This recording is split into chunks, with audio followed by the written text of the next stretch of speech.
Hello everyone. This is a small guide on hands and thumb signals. Let's get into it. We'll examine 15 of the most common hand gestures you're likely to see every day, and we'll discuss what to do about them. Rubbing the palms together. Recently, a friend visited us at home to discuss our coming skiing holiday. In the course of the conversation, she sat back in her chair, smiled broadly, rubbed her palms together rapidly, and exclaimed, "I can hardly wait." With her raised palms rub, she had told us non-verbally that she had expected the trip to be a big success. Rubbing the palms together is a way in which people communicate positive expectation. The dice thrower rubs the dice between his palms as a sign of his positive expectancy of winning. The master of ceremonies rubs his palms together to say to his audience, "We have been looking forward to hearing our next speaker." And the excited salesperson struts into the sales manager's office, rubs his palms together, and says excitedly, "We've just received a big order." However, the waiter who comes to your table at the end of the evening, rubbing his palms together and asking, "Anything else, sir?" is non-verbally telling you that he has an expectancy of a good tip. The speed at which a person rubs their palms together signals who he thinks will receive the positive benefits. Say, for example, you want to buy a home and visit a estate agent. After describing the property you want, the agent rubs his palms together quickly and says, "I've got just the right house for you." In this way, the agent has signaled that he expects the result to be to your benefit. But how would you feel if he rubbed his palms together very slowly as he told you that he had the ideal property? He'd seem sneaky or devious, and you'd get the feeling that he expected the results to benefit him, not you. Salespeople are taught to use the palm rub gesture when describing products or service to prospective buyers, and to use a fast hand action to avoid putting buyers on the defensive when a buyer quickly rubs his palms together and says, "Let's see what you have to offer." It signals that he's expecting to see something good and might buy. Always remember context. A person who rubs his palms together briskly while standing at a bus terminal on a cold day may not necessarily be doing it because he's expecting a bus. He does it because his hands are cold. Thumb and finger rub. Rubbing the thumb against the index finger or fingertips is commonly used as a money expectancy gesture. Its symbolism is that of rubbing a coin between the thumb and fingertips. It is often used by the street vendor who says, "I can save you 40%, or by the person who says to his friend, "Can you lend me £50? This gesture should be avoided at all times by any professional person who deals with clients because it carries negative associations about money. Hands clenched together. At first, this gesture can seem to signal confidence, as some people who use it often also smile. On one occasion, we observed a negotiator describing the deal he had just lost. As he went further and further into his story, he had not only taken the hands clenched position, his fingers were beginning to turn white and looked as if they were welding together. The hands clenched gesture shows a restrained, anxious, or negative attitude. Research into the hands clenched position by experts Nirenberg and Calero showed that it was a frustration gesture when used during a negotiation, signaling that the person was holding back a negative or anxious attitude. It was a position assumed by a person who felt they were either hot convincing the other person or thought that they were losing the negotiation. The hands clenched gesture has three main positions: hands clenched in front of the face, hands clenched resting on the desk or on the lap, and when standing, hands clenched in front of the crotch.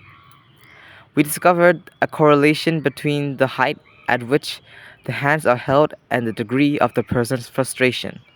That is, a person would be more difficult to deal with when the hands are held high. As in a center position, then they would be in a lower position. As with all negative gestures, you need to take action to unlock the person's fingers by offering them a drink or asking them to hold something.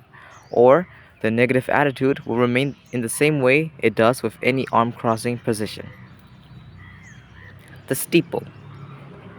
So far, we've emphasized that gestures come in clusters, like words in a sentence, and that they must be interpreted in the context which you observe them. Steepling can be an exception to these rules as it is often occurs in isolation.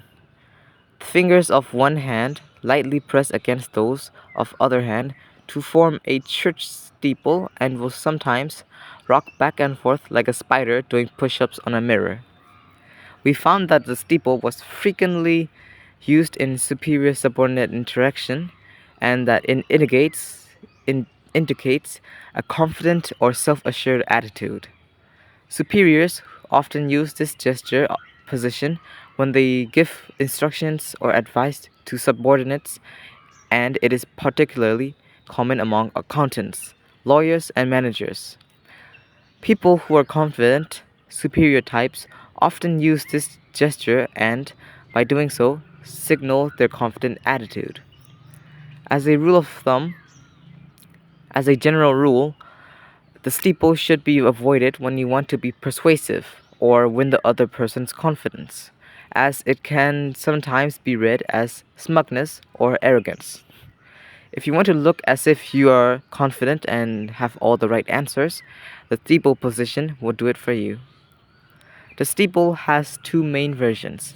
The raised steeple, the position often assumed when a steepler is giving his opinions or ideas or is doing the talking, and the lowered steeple, which is normally used when the steepler is listening rather than speaking.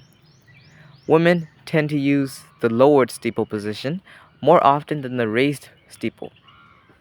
When the raised steeple is taken with the head tilted back, the person takes on an air of smugness or arrogance. Although the steeple gesture is a positive signal, it can be used in either positive or negative circumstances and may be misinterpreted. For example, let's say you're presenting an idea to someone and have seen them using several positive gestures during the presentation, such as open palms, leaning forward, head up, nodding, and so on. Let's say that toward the end of your presentation, the other person begins to steeple. If the steeple follows a series of other positive gestures and appears when you show the other person the solution to his problem, it's likely you've been given the order to go ahead.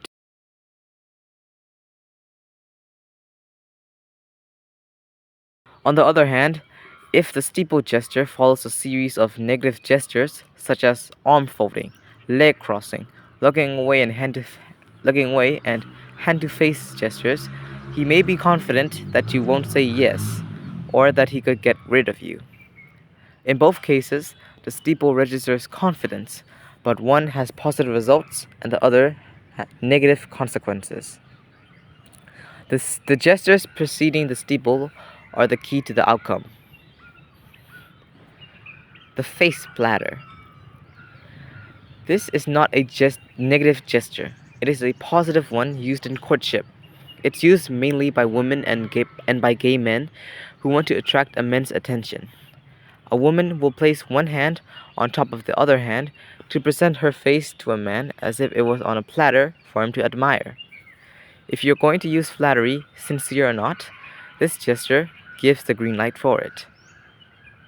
Holding hands behind the back.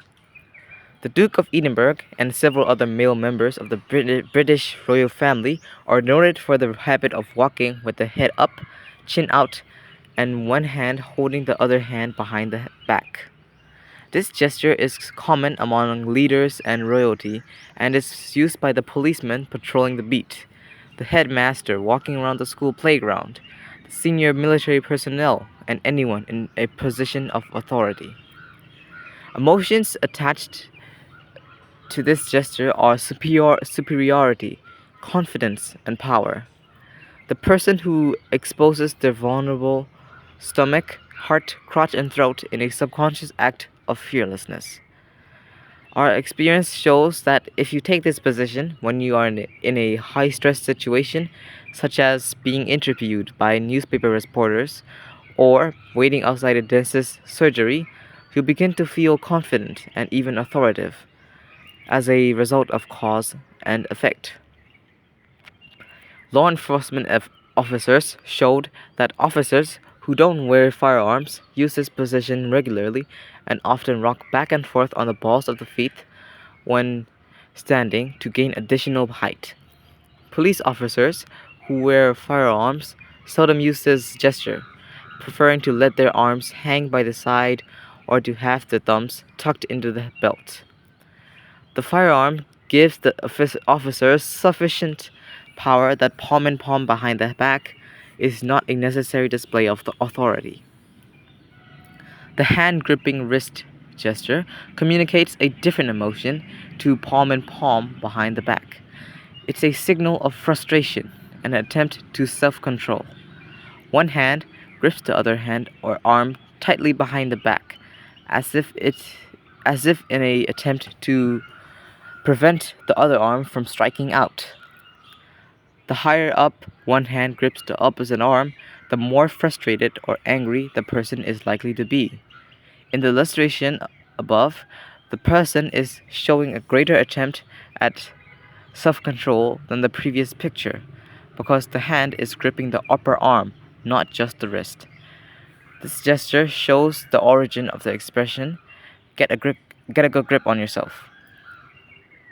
Wrist and arm gripping behind the back can often be observed outside a courtroom when warring parties are face to face, in salespeople standing in a customer's reception area, and in patients waiting for a doctor. It's an attempt to disguise nervousness or self restraint, and if you catch yourself doing it, change to the palm in palm behind the back, and you'll begin to feel more confident and in control. Thumb displays. As mentioned earlier, thumbs denote superiority. In palmistry, the thumbs represent strength of character and the ego, and body language signals involving the thumbs also show self important attitudes. Thumbs are used to display dominance, assertiveness, and sometimes aggressive attitudes.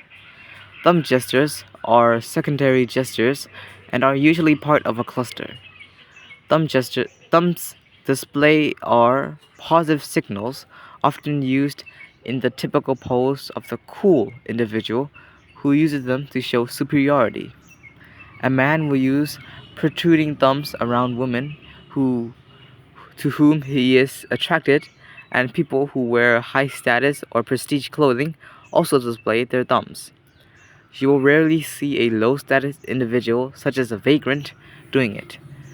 Thumb displayers are also often rock on the balls of the feet to give the impression of extra height. Thumbs protruding from the coat pocket. This gesture is common to men and women who feel they are in a superior position to others. It's one of Prince Charles' regular gestures and reveals the in control attitude he feels at the time. In a work environment, the boss will walk around the office and in the position, and when the boss is away, the person who is next in charge will walk around using it. But none of the subordinates would dare to use it in front of the boss. Thumb displays can become obvious when a person gives a contradictory verbal message. Take, for example, the lawyer who turns to the jury and in a soft, low voice says, "In my humble opinion, ladies and gentlemen," while displaying his thumbs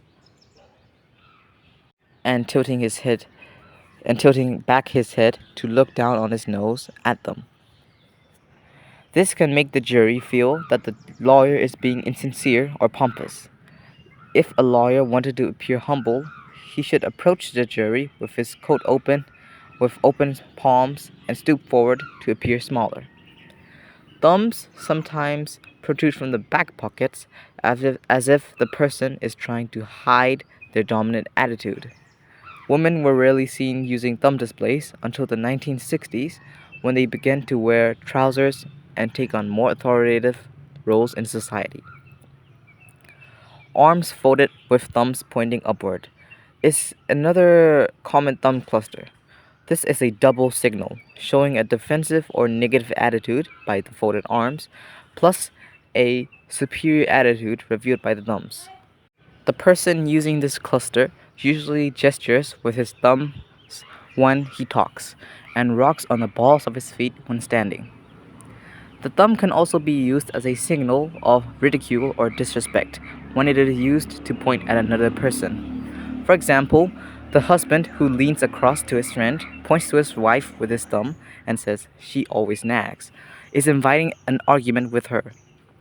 In this case, the shaking thumb is used as a pointer to ridicule her. Consequently, thumb pointing is irritating to most women, particularly by women. By no wait, particularly hold on. Particularly when a man does it. Though thumb shaking gesture is not common among women, although they sometimes use the gesture to point at people they don't like. So in summary, the thumbs have been used as a sign of power and authority for thousands of years. In Roman times, the thumb held up or down meant life or death to a gladiator. Even without any training, others intuitively decode thumb signals and seem to understand their meaning. You are now in a position not only to decode thumb signs, but to train yourself to use them. Thank you guys for watching. Goodbye.